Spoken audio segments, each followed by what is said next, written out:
battleground. I think we know. We've talked about Florida, but I kind of want to build on this larger point here, because we know that I think, and just in this respect, if Clinton wins this election, she's going to win it because of this Southeast corridor. For what it's worth, very little actual vote is in. I'm keeping a huge eye, for instance, on Florida, because we're actually seeing more vote come in right now in Florida than anywhere else.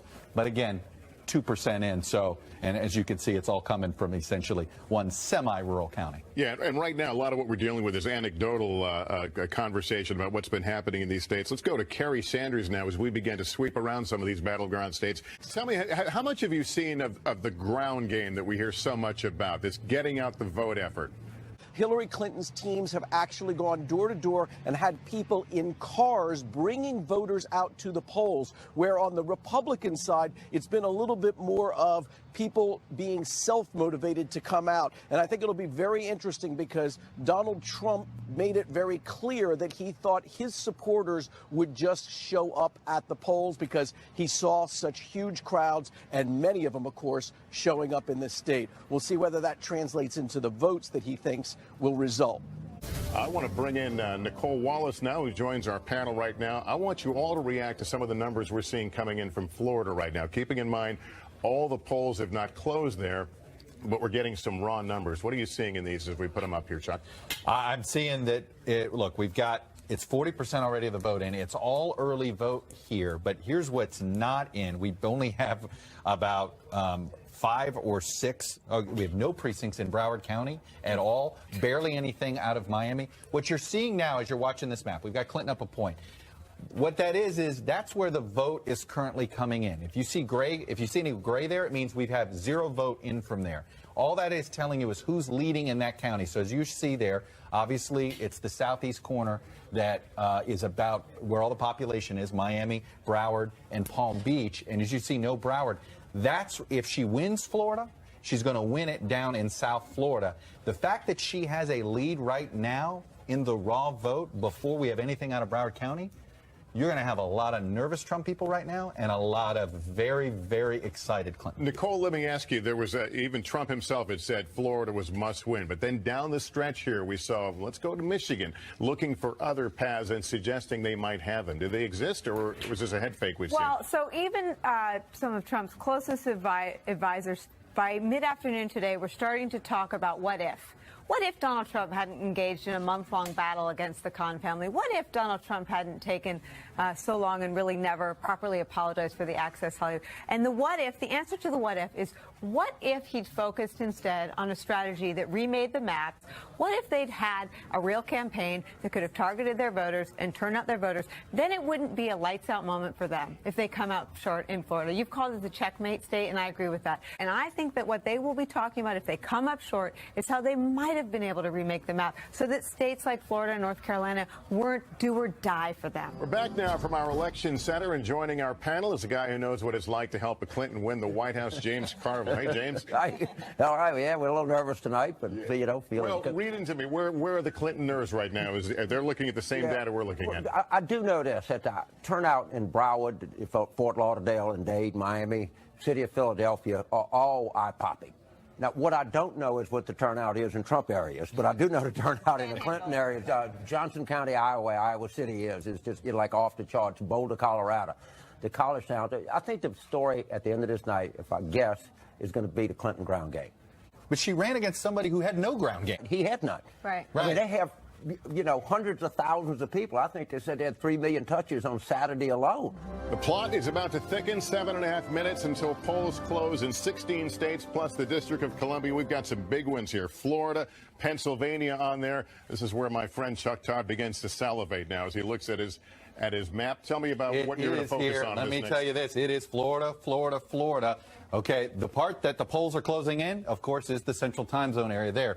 But I'll tell you this. Look, we have 71% in. Clinton's pulled a lead in statewide. Here is your swing county of Florida. As Hillsborough goes, this is in Tampa.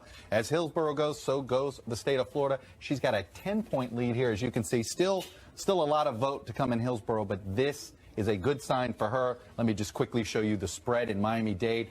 30-point spread. This is where we were watching to see if there's an Hispanic surge for her. It certainly looks like it so far, but This is just early vote. We don't know what Election Day voting is going. If this goes to Clinton, then a lot of eyes are going to lock on Pennsylvania. It becomes he's got to win Pennsylvania in the next half hour or two. Michigan.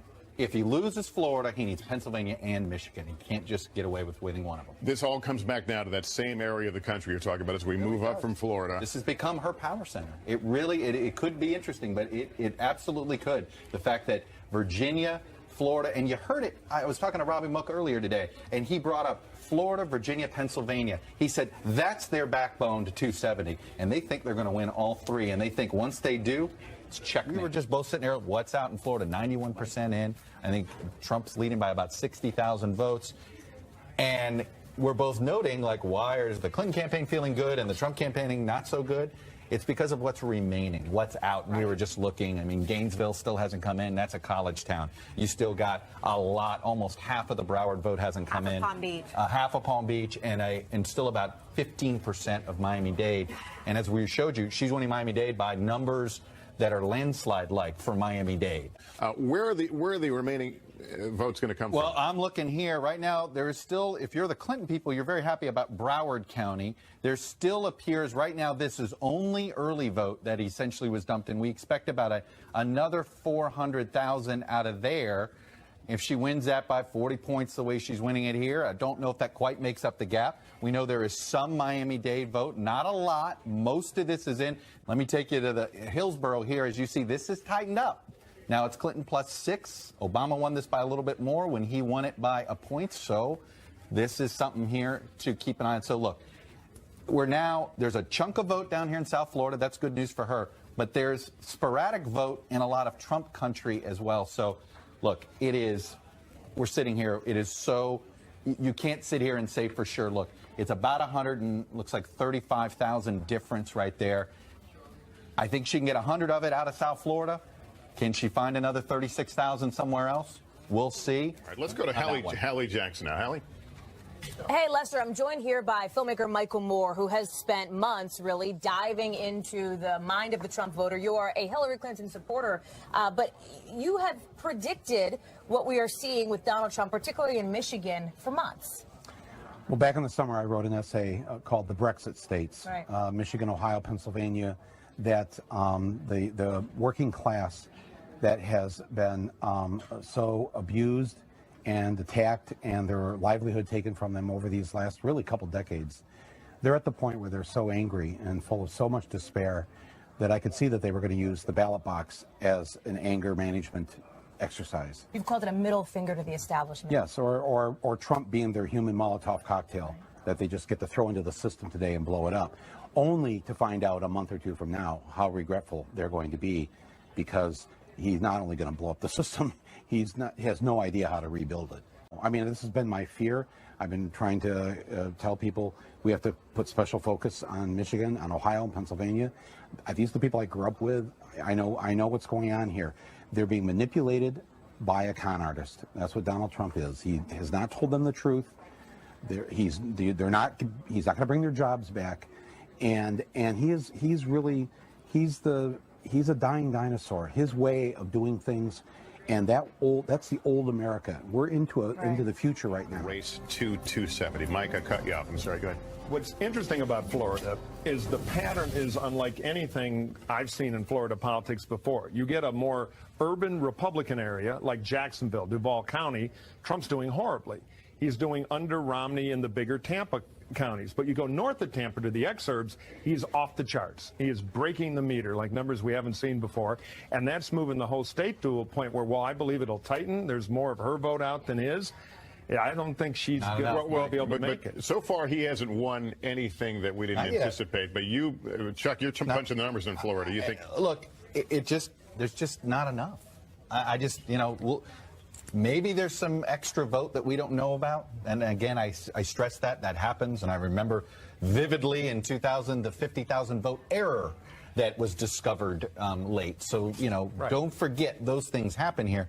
But you look and there's trickles that are left. Almost every county is reported. What's out is there's only one county that's out that's more favorable to Trump. Polk has a little bit.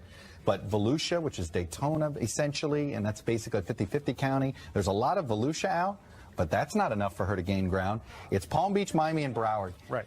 Is there enough vote out there left in those bottom 3 counties for her to close this gap? But I have to tell you, the gap grew again. She got it down to 111,000, and then it's back up to 130. So I don't see the path forward for her in Florida. So now, listen to this. Last time a Democrat won the White House without the state of Florida was Bill Clinton, 1992. Why have you at the map? Can you show us where Florida is? We haven't we haven't checked in on Florida a little bit. Let's go ahead and go to it here. Vote keeps coming in. She hasn't really narrowed the gap very well. It's just not there. Unless there's magic boxes of ballot boxes somewhere that we don't know about. I can keep telling you, there is, the remaining vote is basically here in Palm Beach, Broward, Miami, and I think there's one precinct in Monroe that's left. But by the way, I was talking to a Florida expert of mine about how has Trump done this. And it's essentially these Tampa ex-urban counties, okay, both north and south, in the Tampa market. He just blew through every single vote total estimate that Democrats had, and frankly, even Republicans. Just blew through. Look, she did her job in Hillsborough. Normally, how Hillsborough goes, you could say it was the most important swing county in the country over the last 16 years. But this is not enough. She's going to win Hillsborough and lose the state. That doesn't happen very often, but that's the story of what's happened in rural America. By the way, everybody talking about how Trump didn't have much of a get-out-the-vote operation. But didn't need it. Apparently not, that he relied so heavily on the Republican Party, and there was already grousing from some inside states about there not being sufficient get-out-the-vote. Well, the vote got out. It is 11:30 in the East, and as we look at Democracy Plaza, NBC News projecting that Donald Trump is the apparent winner in Florida. Donald Trump, the apparent winner in Florida. It's a state that he called a must-win, and he appears to be winning it. 29 electoral votes. Let's show you the vote count right now as it stands. 49% Trump, 48% Clinton. That's the current vote count. 96% of the vote in Florida. Let's go right now. By the way, this is the view at Clinton headquarters. Obviously, reacting to that news in Florida. Long faces at this viewing party here. This is Clinton headquarters in New York. Not far from where the Trump folks are gathered right now. Let's go to Andrea Mitchell. She is there. Andrea? Well, you're showing the faces, the stunning information as it's been progressing here of Donald Trump winning Iowa, which was pretty much anticipated, and Florida. But this is such a narrow path. And for all this time, we've been talking about the multiple paths that she had and the narrow path that he had, and clearly that was a misjudgment by all of the conventional wisdom. So pollsters missed it, correspondents missed it, all of the analysis. The focus on the early vote, which was clearly misplaced because we were attributing too much weight to the early vote and not counting what was still out there. Andrea Mitchell at the Clinton headquarters, where there has been a sharp reaction to that news that Florida has gone to Donald Trump.